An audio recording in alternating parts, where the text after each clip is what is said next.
Hello everyone, and welcome back to another episode of my Minecraft Hardcore Season 2 world. I hope you're all having a great day today. We are back in Cherryville, where I've just done some creaking science, and I have to say, I've been a bit of a fool, a bit of an idiot. I kind of tried to test whether you could smelt the resin, and what I discovered is that you cannot smelt the actual block of resin. I thought that this might end up giving me the resin brick block, but it didn't, because that's not how you do it. You actually smelt the individual clumps. So I've been an absolute fool, and I have declared that I have no idea how to craft the resin bricks. Why oh why has it started raining again? Ugh. But yeah, this is what I was looking for. The simple resin brick. I am a fool. Why didn't I try this with just the ordinary resin clumps? Not only that, I have discovered how you're supposed to actually craft more creaking hearts for your world. And it actually involves the resin, and funnily enough, the recipe is right there. I don't know why I didn't manage to see that in the last episode, but it's there. It's simply a log on top, a log below, and a block of resin in the middle. And there we go. We now have a fourth creaking heart in the world. And now that we have enough resin bricks, I can now craft... Oh, I don't even need 9. I only need 4. Okay, but I can now craft the resin bricks that I thought I would be able to last time and just couldn't work out a way of crafting them. They're not insta-mineable. Interesting. So they're not like these other resin blocks. Just get rid of some of these. So, how does that look? It looks okay. It looks okay. I kind of like it. I do think it's very, very vibrant. It really stands out still. I think that's just because of the colour of the block itself. It really pops out at you. So I think I'll struggle to use this block. But we can try. We can try. There's always room for learning new skills and building in new and interesting ways, right? And I assume with the brick block we can craft all of the other things like walls, stairs, slabs. What does the chiseled block look like? Ah, okay, so it's actually got the creaking head on it. I like it, I like it, I approve. That's a good chiseled design. I like that it's not, like, completely symmetrical. It feels like the presence of the creaking isn't just in the face, but also in the fact that the pixels stick out into the middle a little bit, because the creaking is sort of lopsided, isn't it? It's like it's a living plant, basically, isn't it? And I like the fact that the chiseled block kind of implements that in some kind of way by not just being a uniform design. Like, this creaking face could have been slap bang in the middle of a square, and Mojang could have called it a day, but they didn't. They moved the pixel out by 1, even 2 pixels. What on earth am I going on about? I'm going on about pixels. I don't know why I'm talking about this, but I just like the fact that this isn't just a square with the creaking head in it. It's got a little bit of flair, a little bit of, like, a woohoo, you know? But anyway, what I have decided that we're going to do in this episode is we're going to go right ahead and build ourselves a resin farm. So let's see what we need to do in order to make that happen. And I actually have a funny feeling that it's really going to be really quite simple to build this thing. I'm not even going to test it. I've got the design in my mind. There's going to be a minecart going back and forwards, and then I'm just going to go in the minecart, whacking all of the creakings as I go along. And I'm going to use water to get all of the creakings up close and personal to my minecart, but I'm going to have a bit of a block barrier between the two of us so that they can't ever actually hit me. But I can hit them. And that's all that matters. So let's go right ahead and craft up some more creaking hearts. We've got 18 for now. I think as we build the farm, we're going to slowly gain more of these and make it faster and faster by implementing even more creakings as we go along. So I'm actually going to go right ahead and build this thing right in the middle of the open ocean. I don't really have a good reason why I'm going to do this, but that's just what we're going to do. And we're just going to pillar up into the sky by a little bit. Not too high, but just enough to give myself some space to work with. Alright, that's an entire stack of blocks used up. That should be more than enough. Now the idea is that we simply have a long rail going all the way through the farm. And we have the creaking spawning on either side of the rail. And we just go down the rail, punching them as we go, and then we turn around and do it the other way. I think that will work a treat. And we can wash the resin off with water, I'm hoping. That's not actually something I know that works. Maybe I should test that. It'd be a bad idea if I was to not be able to wash this off. It doesn't. It doesn't wash off.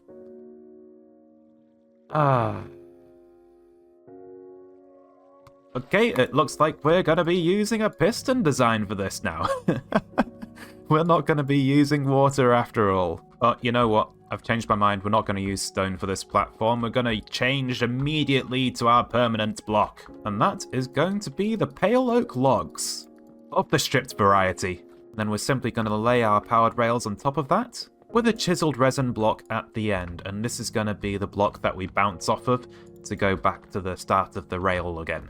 Now, I could power these powered rails from above, like I have with the levers on the sides here, but that's not very aesthetic. So what we're going to do is we're actually just going to go right off the edge like this and put our levers underneath. Oh, I've fallen out. There we go. You can't even see the lever now. Much better. Hidden redstone is sometimes better stone. And now I've just got to build a bit of a spawning platform for the creakings to spawn on top of. So what I have built here is a bit of a flushing system that the creakings can spawn on just as the night begins to start. And then a few seconds later, we'll have them all washed towards the minecart track just over here for me to hit them. So, just to give you a quick demonstration on how that works, it's just a simple line of trapdoors holding water and a little bit of redstone. That's literally all it is. There's nothing too complicated about that. For now, I've got to get a daylight sensor hooked up to this somehow. I don't think I've ever worked with one of those. I finally have a use for it. Now the question is, can I stack creaking hearts on top of each other like this? I can. Excellent. So I can have the same log powering 2 creaking hearts. That's pretty good. That does make things a little bit easier for us. So the idea is that I will have a piston pushing these creaking hearts in and out of place. Can I actually move a creaking heart though? That's a question. I can't move them. These resin farms are fighting back with all of their might. They do not want me to farm them, but that's alright because we can still push the blocks next to the creaking heart. So we won't just have a full row of creaking hearts, but maybe something like this could work. We could have the pistons pushing the blocks next to the creaking hearts, and then that would break the resin off of those blocks. We would still be able to have the multiple columns of creaking hearts going along the outside just here. And we could just stagger them like this, and we could have another piston just there, for example. We could have another system. So is that something that could actually potentially work? Like if I was to hit these guys a bunch and make sure that the resin generates on the creaking hearts themselves, and then hopefully we can get them to generate resin on the blocks next to them as well. Has that worked? It has. And then we can break it. Aha. That's good. So, yeah. I don't see why this isn't a viable option for the farm. And it does slowly spread throughout the entire place. Like, it's It's gone quite low down the blocks here, so it doesn't need to be directly next to the creaking hearts. I have to wonder just how far can the resin actually spread? Although that's not something that I am willing to test today. So, the good thing is that we can farm the resin and break it just by using a piston like that. That's the only thing that should matter for this farm. Pop! I like it. Right, that's enough of you, fellas. I've had enough of you. Goodbye.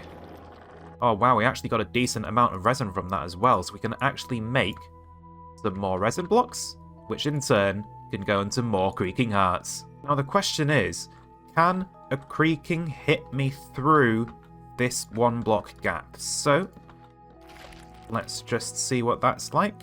Hello, sir. I'm over here, buddy. Are you here? Okay. And I can hit you. Good, good. And I can just... Oh, let's put that torch back. There we go. So in theory, I can just go all the way down the farm, punching all of the creakings as I go along it. And then the creaking will be there for me to punch. And will generate a little bit of resin that way. It does like to wander a little bit. That's alright. Maybe should we make the rails a little bit slower? Well, you know what? I don't think it matters. I think the only issue I really have with this at the moment is that the creaking is standing over here due to the amount of time that I am spending over here. It's too long. So we've got to find a way of bringing that closer, which should be easy enough to do.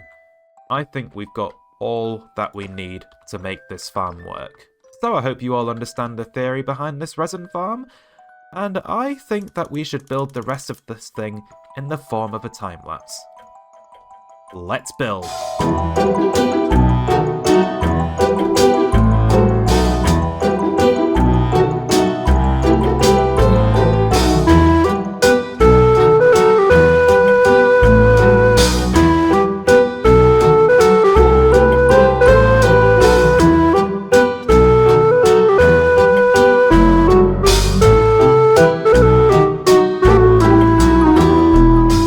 Welcome back, everyone. I hope you enjoyed that brief time lapse. This is actually a super powerful farm.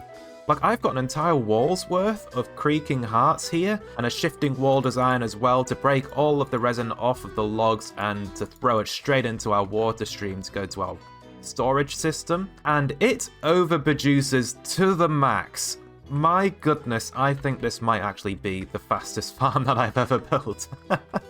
Like, look at my resin blocks. Look at all of this. Look at all of this. And there's that as well. And there are so many creakings when this farm is in action at nighttime that just one swipe from my sword can get me 4 stacks of resin. And I can increase that amount. I can make more walls. I can make more shifting wall modules for even more creakings. I reckon I could probably maybe make another 3 or 4 of these, which would be absolutely crazy. We could get an entire stack's worth of resin blocks just from one swipe of the sword. And I will admit I've changed designs halfway through because I realized I was lacking a certain something. I mean, yeah, I was hitting all of the creakings as I was going by in the minecart, but you know what that was missing out on? Sweeping edge. I had forgotten about that very important mechanic. So now we have a bit of a bowl, and what we do is we flood all of the creakings into this hole here, and then we can simply take out our sword and swipe at them, and one hit gets every single one of them. It's crazy.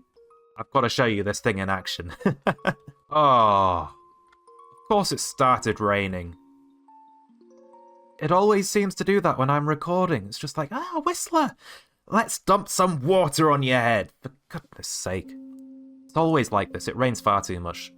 Far too often in Minecraft. Anyway, the redstone for the shifting wall, it simply a few repeaters strung together. Once the signal reaches this corner, it powers all of the pistons at the bottom, and once it reaches the signal at that corner, it powers all of the pistons at the top. So it just shifts it up and then shifts it down again. It's not that complicated, really. Now, there is one small change that I think I might go through with. You see that gap there with the redstone and the repeaters on top of it? I'm currently thinking of swapping all of that for an entire row of observers, because there is resin landing in that gap, and it would be a good idea to get rid of that gap so that we don't have any loss from there. It does get a bit significant once you whack the creakings for an entire night.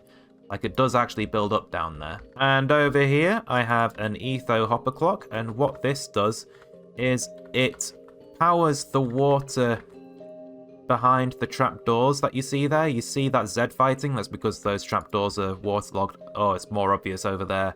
Ugh. I hate Z fighting. It just looks so bad, and waterlogging just really destroys it sometimes. I really wish it didn't. But that etho hopper clock powers these trapdoors, and then all of the creakings that spawn in our platform here get swept down and into our hole. And it's all a very smooth process. Now, it's about to become nighttime, so I'm going to show you something very cool. And it is actually the spawning moment. The moment where all of the creaking spawn all at once. Oh, they all just come flooding in. And you'll notice that they're not angry with me. They don't actually go towards me until I look at them. I know that's counterintuitive, but then you look away from them, and then they try to get you. And I would like to show that properly, but I've got phantoms, and they could knock me in, and that's not something I particularly want to do. Anyway, all of the creakings end up falling down this tube here, where I am free to hit them as I like. One swipe activates all of the creaking hearts, and the shifting floor design will, the shifting wall will send all of the resin off into our storage system over there. And it's actually quite amusing just looking at these guys and then hearing them all suddenly stop. I do wonder, should I actually get more creakings in here? Do I need more shifting walls? I am actually tempted. I've got this super fast design right in the palm of my hands, and I want to take it to its limits. I don't think I'll take it to its full limit. Oh, you see, that's what I was talking about earlier. The resin is actually catching on the wool there, so we need to replace all of that with observers. But yeah, watch this, right? Bang! Oh, it's the wall has already shifted. Okay, I've got to time this well. Okay, wall shifting. Whack! All of the resin that suddenly appeared, and then it goes away again. And it's not just one piece of resin for each creaking here. I've actually got like 2 to 3 a lot of the time, and it seriously builds up. Like, where is the resin? There it is. I mean, the way I've got this set up is that the resin sort of distributes itself rather evenly, because the front hopper, the first hopper in the system, cannot actually take all of the resin flowing over it, so it overlaps and goes over from one thing to the next. But I'm thinking that I need to rip all of this out and replace it with auto crafters, and I think I even need to send a lot of the resin off to a super smelter. I think this resin farm needs its own dedicated super smelter, and given that we're out above the ocean, might be a good idea to use kelp. I don't think I want to use bamboo because they're not very efficient. They're very slow on gathering fuel. I mean, one bamboo smelts a quarter of an item. It's not the fastest thing in the world. And my smeltery back in Cherryville, I put it through its paces, but it's not fueling itself quite fast enough to power this. I think this thing needs a kelp farm. I also think it needs to look a lot better. So let's kickstart that second time lapse of the day and build ourselves a kelp farm and decorate the resin farm to the best of my ability. I don't know what we're going to come up with for this. Surely something will strike my fancy, as well as Phantoms. Phantoms love me. Feeling is not mutual. But anyway, let's go.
Welcome back everyone, I hope you enjoyed that time lapse. I haven't done as much as I thought I might have, but we have done a lot of progress here at the resin farm. So the resin farm itself has been fully completed.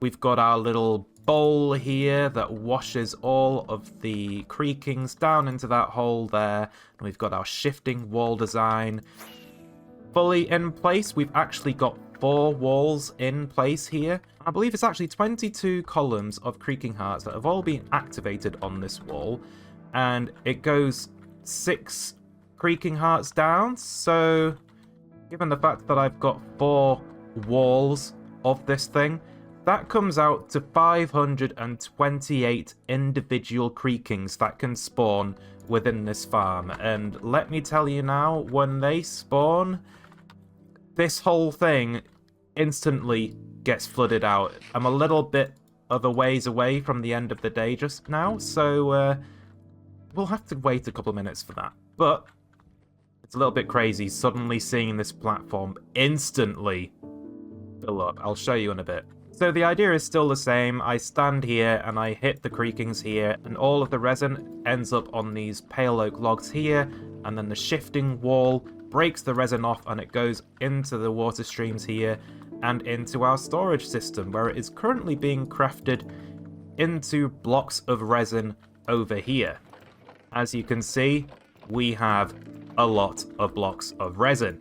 And there is another part to this. We've got a massive array of auto crafters over here with furnaces on top of them as well, and this is for the resin bricks. And I've not run this too much. I've only put 4 stacks of kelp blocks into those furnaces. So what we've got here is 18 stacks and 48 blocks of resin. And this is only from me running the minecart that fuels the furnaces twice. I think I've dropped 120 kelp blocks into it each time, and there's 60 modules here, so that means that as the minecart trundles along, it drops an item into the hopper once as it goes that way, and then another kelp block as it goes back the other way, and that results in 9 stacks and 24 blocks of resin bricks down in the storage system below, which is pretty good, I've got to say. I've got a bit of a storage wall lined up for it, and really that's because, well, at the moment I'm not really generating too many bricks because it's still fueling itself. I mean, yes, we've got kelp blocks filling out these hoppers here, but then these hoppers need to be filled up, and these all need to be filled up. I've got this one at the end, which is not getting enough kelp. So I might actually need to build another module for a kelp farm at some stage, and we'll actually get some ordinary kelp out of that as well as some actual blocks of kelp for decoration if I ever want to use them. But all of the kelp ends up going into the smokers here and smelting, and then we've got some auto crafters below here, and it all gets instantly turned into blocks of dried kelp, which then immediately goes back to fuel all of the smokers. Eventually it will also end up in the furnaces for the resin clumps, and that is how we will get our blocks of resin bricks in the future. Did you see that? You just need to look at them. Wham! Wow. There's so many creakings here, and you know what? There's enough. There's so many spawning on that platform that I think the creaking hearts actually get blocked. They can't spawn the full amount in one wave of the water streams. But as you can see, one swipe of the sword, and we get tons of resin all popping off and going straight into our crafting system over there. And if I actually stood here and farmed all night, the resin clumps in that water stream would be a constant stream. Let me just show you what that's like, because it looks absolutely ridiculous. So hello boys, I'm just gonna whack you a few times. I hope that's alright with you. Unfortunately, I can only whack them once every 5 seconds, but honestly, that's more than enough. I don't need this much resin. I had no reason to go this all out on this farm, but I have, because I looked at it and I thought, you know what? I can really go for it this time. This is a perfect cylinder of creakings. In fact, I think I can make it even better. Oh. Look at that. Hang on. Let me just look over here. Okay. That's a good place. Let them all pile in there. Okay. Look at that. There's so many creakings in that one cylinder there. Wow. I haven't made this place look as nice as I was hoping to do, and that is really because, well, just the redstone and the farms was already taking a really long time. So, in this episode, we've just gotten the farms done. We might add another kelp farm at some stage, but the hope is that eventually I would have a full-on haul here. We'd have a nether portal at the end there, and then we could call this place a properly aesthetic Whistler Farm. And that's the end of the creakings. I think that was actually more than one full night's worth of creaking resin generating, but that's just because of the thunderstorm that just rolled through. And if you look up there, you can see just how much resin is going into the crafting system. The game cannot handle, my crafting system for all the resin blocks cannot handle the sheer amount of resin clumps that I end up throwing into it. It is absolutely monstrous, this thing.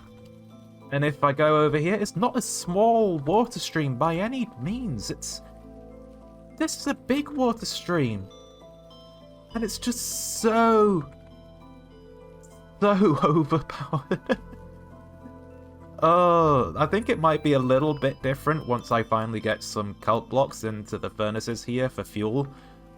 Once that happens, maybe we'll get a few thousand resin clumps out, but for now, even with that being the case, I still think we're going to have a lot of resin running through the crafting system once day arrives, although that's not too bad of a thing. That does mean that we'll get some resin crafting during the day. It's not just limited to the nighttime when we're swiping at the creaking, so maybe that's a good thing. We also have cakes here instead of slabs, and the reason for that is I ended up with a random resin clump just sort of sat over here, not moving, blocking up the hoppers beneath, and I'm not entirely sure how that happened. So I swapped out the chest and the slabs just here for cakes, and now we don't have that problem. It's gone away. Although I'm not sure why that problem was even a thing to begin with. On the kelp farm in question, we've got a module over here, and we've got another module over here, but I think the only one I want to be visible while I'm here at the resin farm in question is this one here, through the floor, and I'll just give you a quick look. So, it's a pretty basic farm.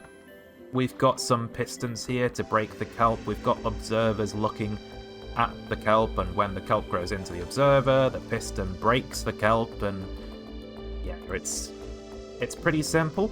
I don't just have a long line of redstone behind there either. It's a little bit different to what I've done previously, and it's not actually what I did originally for this world either. Like, I actually had a different design fully built for this farm, but there were aging issues. Hang on, let me get myself a bit of an example so that I can show you. So I originally had this design, which involves having rails directly behind the pistons, and then we'd have blocks behind the observers, and that would allow you to do a really interesting thing where you could harvest all of the kelp individually. It would only fire that one piston. But unfortunately, kelp has an aging system, and once you break the kelp, it gets assigned a random value. So once we broke the kelp, the piston would push out and it would break the kelp and reset its age, and then it would be at age 24 here, and then it would grow up one block and be age 25 here at the piston level. And age 25 is where kelp stopped growing, which means that as time was going on, the farm was getting more and more inefficient as more and more kelp reached age 25 at the level of the pistons, because they weren't growing into the observers directly above them, and thus they weren't being harvested. So to fix that design, I changed the design a little. So what we've got here is target blocks directly behind every other observer.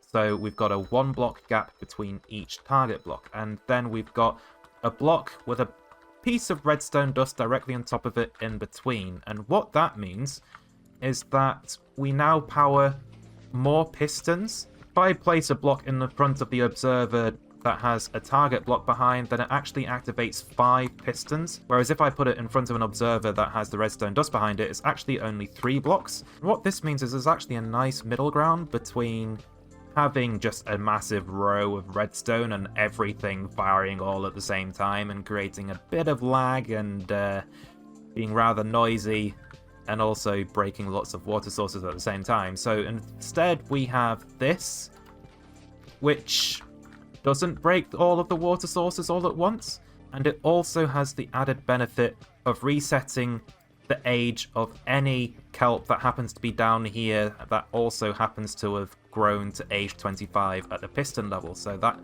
would still break there. So that would enable us to keep using our aged kelp. Once it gets too old here, it's not the end of the world for that piece of kelp. We can always reset it with the piston next to it. So yeah, that's basically my kelp farm design. Of course, the kelp farm in question has kelp in it, but you saw that earlier. I was just trying to demonstrate the redstone without flooding the place out with water. The kelp farm that I built to smelt all of the resin here is also incredibly expensive. You know that entire shulker box of observers that I had a couple episodes ago? This is all that's left. 61 observers from this entire shulker box. I didn't think I would get through that nearly this fast, but I guess that's what we've done. And I'm probably going to use those observers as well to create a new 4th kelp module so that we can actually get some additional kelp in the world. That's actually what we've got these chests over here for. This one is for kelp. I'd like this to fill up, and this chest is going to be for the bone blocks once we completely fill up on kelp. And I'm currently thinking of having a couple of other chests over here for the dried kelp blocks, just in case I want to use them in the world. Maybe not as fuel, but for decorations, just a building block, you know, at that point. I mean, it would be good to be able to have access to dried kelp blocks once we've completely fueled this place up. Where on earth did you come from? There is a block above my head? Sir? Where did you come from? But anyway, as I'm sure you're all probably thinking, this farm has ended up being a lot more work than I thought it would have done. It's still pretty good.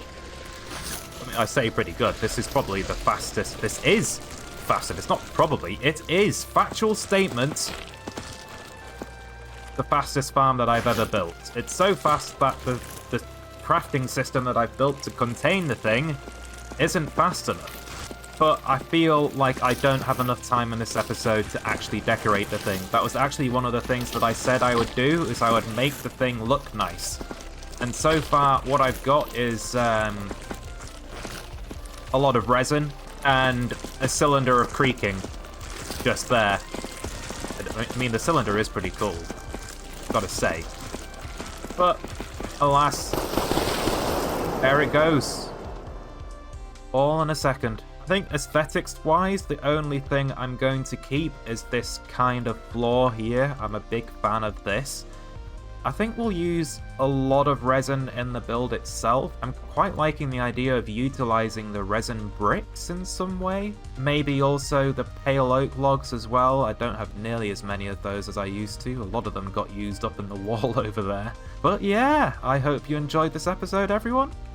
I'll see you all in the next one. Bye!